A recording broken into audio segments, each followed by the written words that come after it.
러일 전쟁. 러시아의 역사는 아주 중요하며 현재에도 진행형입니다. 아니 모든 역사 추적들도 아직 진행형입니다.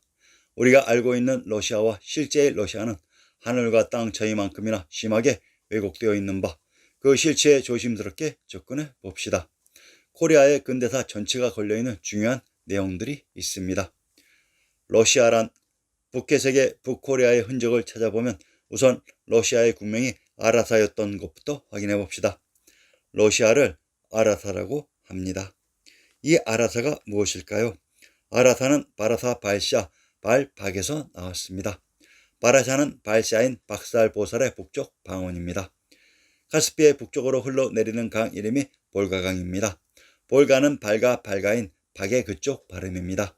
중심지 카잔의 이전 이름이 볼고라입니다.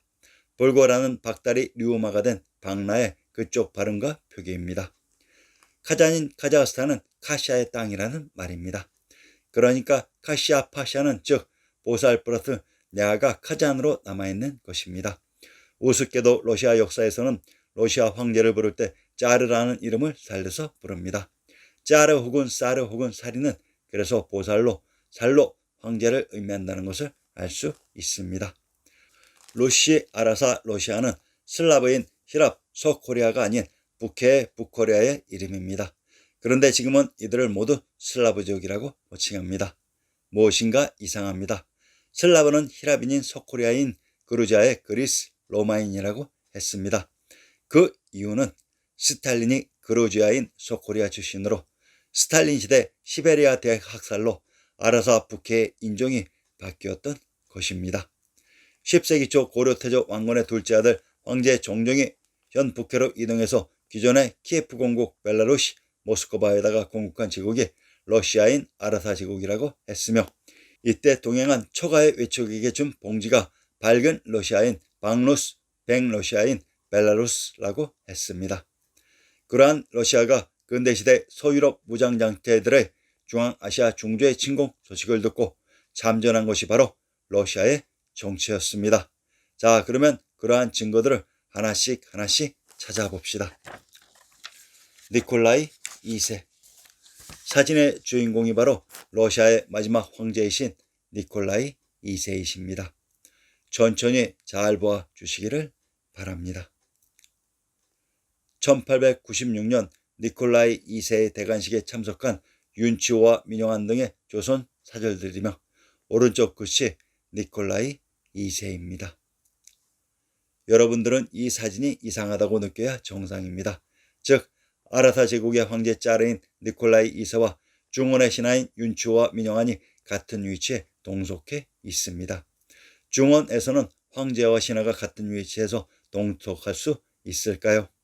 상기의 사진을 보고 고려 황제 종종인 블라디미르 1세의 후손에 의한 러시아의 황위 계승이 중단되고 이전 키예프 공국의 호족 유국날의 후손에 의한 로마노프 왕조의 유시로 황위가 뒤바뀐 것을 알 수 있었습니다.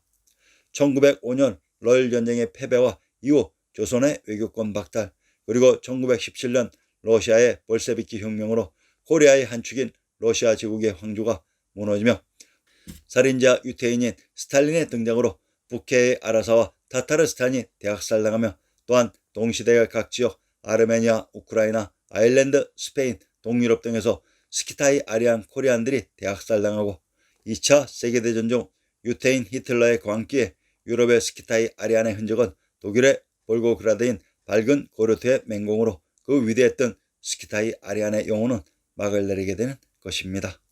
상기와 같이 러시아인 아라사와 코리아의 관계를 정확히 알고 러일 전쟁에 들어가면 도대체 세상이 어떻게 조작되었는지 감이라도 잡을 수 있는 것입니다.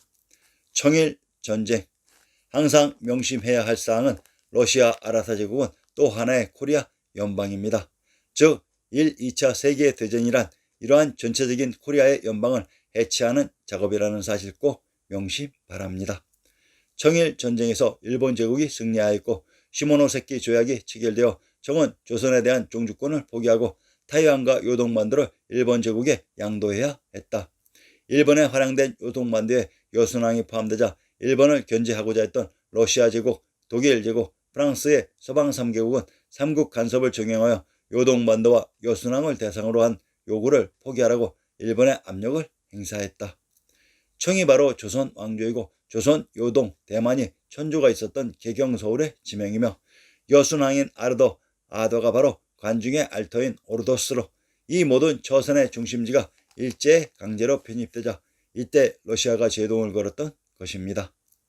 상기 여순항의 모습을 천천히 자세히 보시면 여순항이 바다에 넓게 접한 해안가에 있는 항구가 아니라 양쪽 면에 막힌 강이 흐르는 곳에 항구라는 것을 느끼실 수 있을 것입니다. 러일 전쟁과 관련된 내용과 지명들은 제본에 모두 있으니 참조하시고 가급적 요점 위주로 설명하겠습니다. 1904년 전투. 만주의 남서부 요동반도에 있는 여순항은 러시아 제국의 주요 해군기지로 요새화되었다. 아시아 본토에서 전쟁을 벌이려면 바다를 손에 넣어야 했으므로 일본 제국의 첫 군사 목표는 여순항에 있는 러시아 제국 함대 축출이었다. 이때 지물포 해전에 참전한 러시아 군함의 이름이 바라칸과 까레이츠함입니다. 러시아 제국 함정의 이름이 까레이츠함이라고 합니다.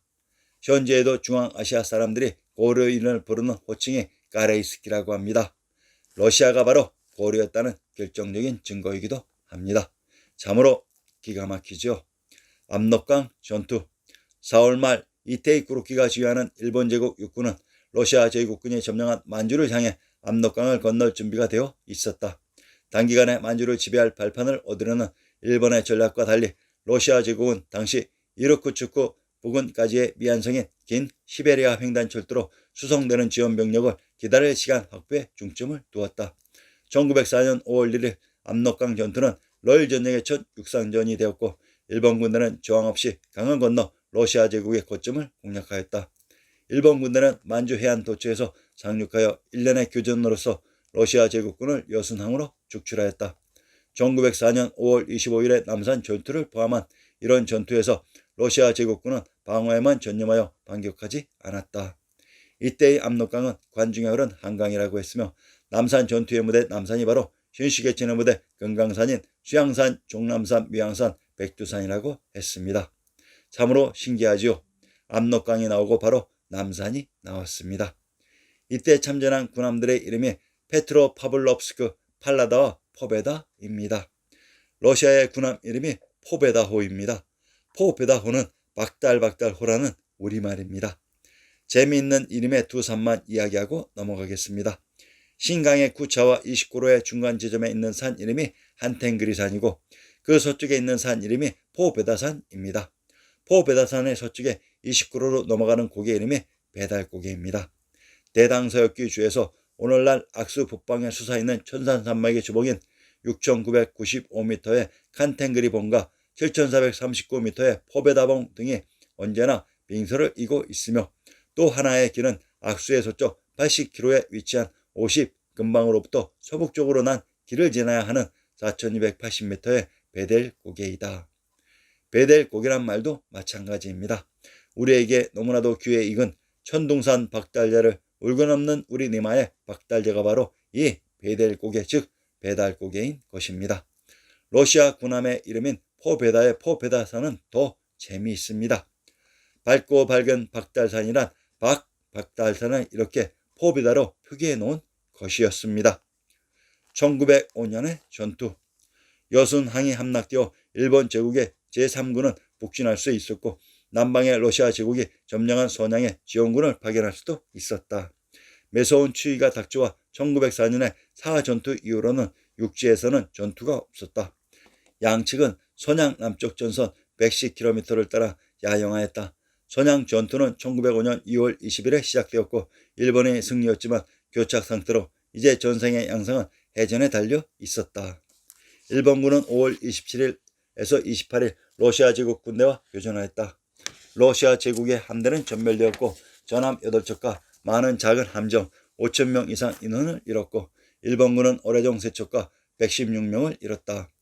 러시아 제국군은 함정단 3척만 블라디보스크로 빠져나갔다. 일본 해전 후 일본군은 사할린 전체를 점령하였고 러시아 제국은 평화회담을 정해야만 했다. 상기에 등장하는 지명 중 동해, 울릉도, 독도, 사하, 대마도, 사할린의 정체를 밝혀봅시다. 동해, 동해서해란 동쪽 서쪽에 있는 바다가 아닌 대항주 박주인 해주의 동부와 서부라는 의미입니다. 천조가 있었던 개경 서울 지역을 서해, 그리고 제후국 원나라가 있었던 금능 건옥 지역을 관동별국의 무대 동해라고 했습니다. 울릉도, 강원도 울진의 산천을 인용합니다. 우산도 울릉도 무릉이라고도 하고 우릉이라고도 한다. 울릉도를 무릉이라고 합니다. 신중동국 여지스남 경상도 칠원 현의 군명을 칠도 칠제 귀성 무릉이라고 합니다. 무릉과 동일한 군명 귀성은 제왕의성, 한성, 국내성을 귀성이라고 했습니다. 독도, 전라도 무안의 산천을 인용합니다. 독도, 현에서 남쪽으로 35리 떨어져 있는데 사람이 산다고 했다.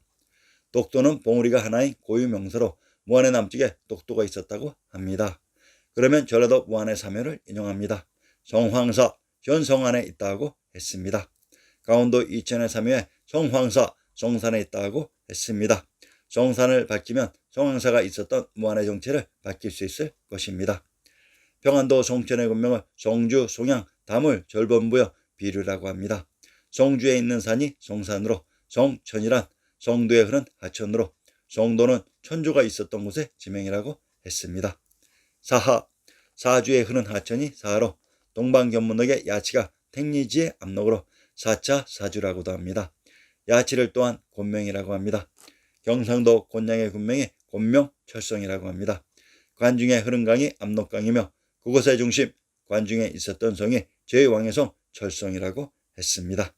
대마도, 대마도는 마주 마산을 바라보고 있는 또는 대하는 곳으로, 마산은 관중의 청주, 한주 지역으로 그 청주에 흐른 강인 청천강, 한강, 압록강 넘어가 대마도인 한라산 지역이 됩니다. 사할린, 사할린은 카라후토라고 합니다. 동반견문록의 카라호초를 인용합니다. 조석의 트루판 근처에 있는 카라호자, 수당대까지 고창으로 알려졌다. 우선 트루판의 지명을 살펴보고 카라호자 고창의 지명을 밝혀드리겠습니다. 트루판, 평안도 송천의 군명을 절본부여 담을 비류 송량 송주라고 합니다. 송천이란 천조가 있었던 송도의 지명으로 절본은 터번인 트루판 티베트 박트라고 했습니다. 카라호토, 호초, 코차, 쿠자는 천조가 있었던 고죽국의 지명이라고 했습니다. 러일 전쟁에서 일본의 정체는 소유럽 연합군과 자펜으로, 역사 속 러일 전쟁의 모든 무대는 우리의 역사 무대 중앙아시아 내의 중원으로 이것을 중국이라고 했습니다. 러시아는 또 하나의 코리아입니다.